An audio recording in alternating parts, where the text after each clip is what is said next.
Hello, this is Clear's McDonald-Amaker with Social Work 304, Social Work Practice.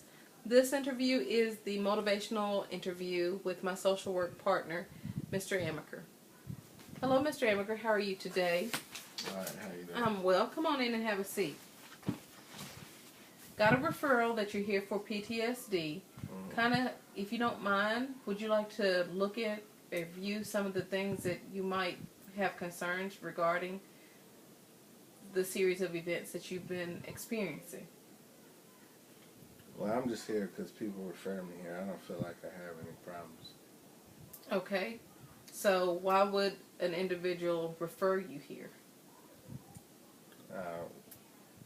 Just their perception of me getting angry at different time frames that, they feel like some could be underlying factors from the stress of work and deployments and stuff.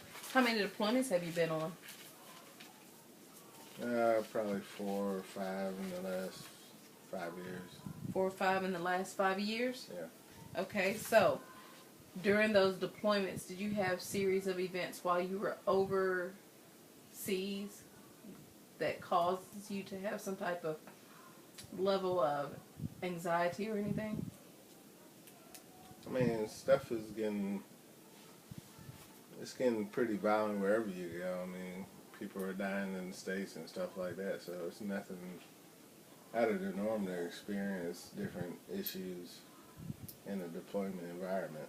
Okay, so the issue of violence both in the United States and where you're deployed has caused some type of anxiety where you feel what type of feelings? Are you anxious, or what would you say those feelings? I mean, being put in those different situations just gives you the mentality of the necessity to survive. Okay, so you're just trying to survive whenever you're over there in the desert. Right. Okay, I hear where you're coming from. So when you come back to the United States after deployment, do you still feel the same feelings of trying to survive? I mean, there's different things that could be triggers or,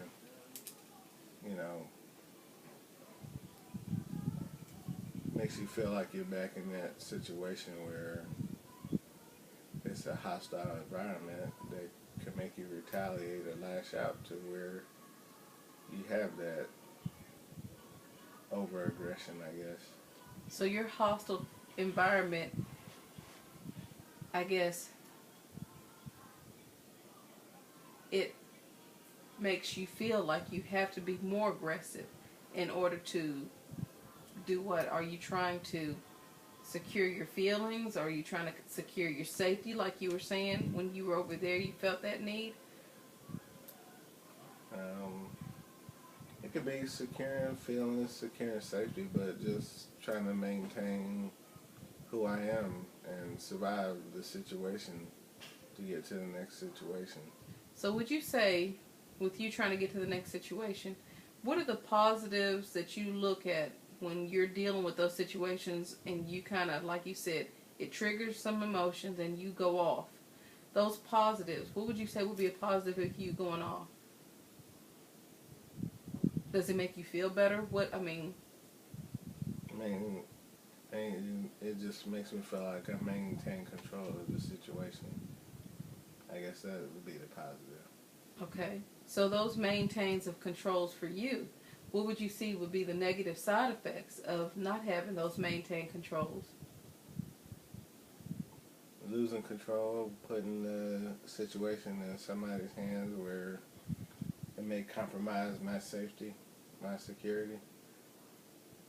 Okay, so when you talk about safety and security, what systems or factors would you say would help add to those safety and securities?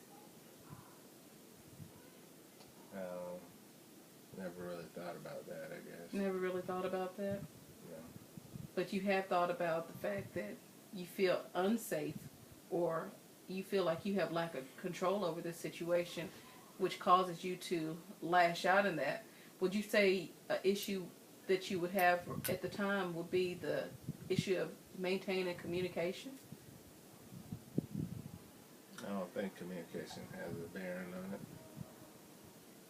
And why would you feel like the communication? Because just thinking about it, when a person has, positive communication, everybody is heard out, everybody's feelings are respected. Do you feel like people are respecting your feelings when you're communicating whatever type of situation you're going through? I don't know if that really, I don't know, just, I can't really explain it, I guess. Okay. Well, who all have you spoken to regarding these feelings of, your feelings of lack of control or lack of able to maintain your safety?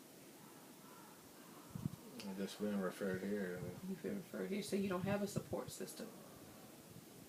Nah, just co-workers, but they're not a doctor. They don't have any clinical experience or anything. I understand. So with you saying that, would you say, how would you prioritize your needs right now? From a scale of 1 to 5, what would be your top priority? 5 being the top. Just making it to the next day. Making it to the next day? Don't do anything that could jeopardize my safety or security.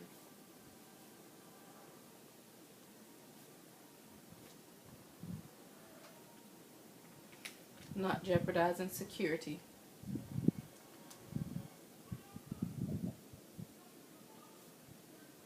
What factors do you think would add to your security realm, I guess you can say? The ability to have more control, what would you say? I don't know, understand triggers that could make me resort to being in a volatile situation and trying to eliminate those triggers. Would you want to talk about those things that have triggered you in the past? I guess, yeah. Give me one example of one of the issues that has triggered. I probably just have to think of it. Nothing really comes to mind right now. So what are your hopes for our process of treatment? What are your goals?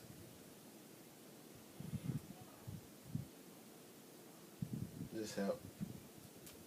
Help with what? I don't. Because see, only reason I'm asking because I don't want, and I cannot be the one to tell you what to feel. I can't be the one to tell you how you should act. My biggest thing is, what do you want out of the situation? If you want, even if that were to say, I just want some time to think about it, that's entirely up to you. Maybe that's what it is. Or You need some time to think about this stuff? yeah, or help me to where I don't have to come back to these sessions anymore. Well, as we discussed in the first meeting, the fact that normally there are 8 sessions that we would meet together and discuss options, develop a plan of action, develop goals, and we would assess each goal each time that we meet to go over what has changed, what has worked, what has not worked. So I can only give you what you give me.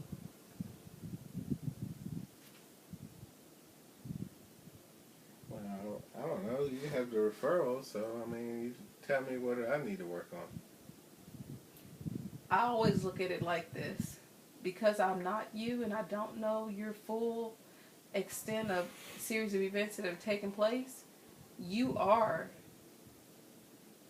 the author of your situation. You are the one who can and cannot say what has not worked, what triggers you, what does not trigger you.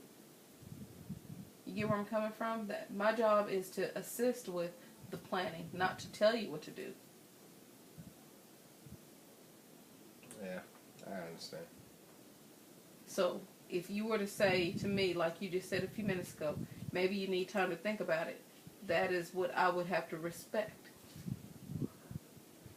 Well, maybe that's where I guess we should go right now. Just give me some time to think about it. Okay. So with that being said, let's plan a next meeting. All right. That So sounds between good. now and next week. I'll brainstorm and I'll come back with you to give you some ideas. Okay, so let's set a goal of brainstorming. What would you do? Would you list a couple of things that you have found within the next week, or what would you say? I'll just listen, I guess, pros and cons of what I need out of these sessions that'll be beneficial.